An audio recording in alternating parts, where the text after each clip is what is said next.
যে আমাদের অঞ্চলে যুবকদের পড়াশোনা করতে হবে, তা না হলে স্বচ্ছতাবোধ থেকে অনেক দূরে দূরে হবে।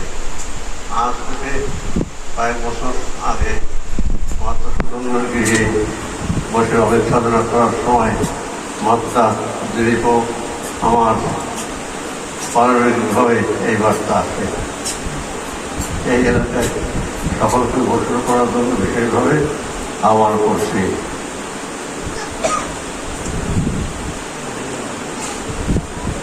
ইংরেজি 2015 সালে গুরুদেব আমাকে দীক্ষাদানে আদেশ দেন। তার কিছুদিন পরে গুরুদেব আমাকে বলেন যে আরো কয়েকজনকে দীক্ষাদানে আদেশ দিতে হবে। গুরুদেব আনন্দবাবুকে দীক্ষাদানে আদেশ দেন। এতে আমার পুরোপুরি বিশ্বাস আছে এই আনন্দবাবু দীক্ষা কার্য পরিচালনা করবে, বাংলাদেশ, ভারত এবং অধিকন্য যে কোনো দেশে পারবে, এই বিষয়টা রয়েছে।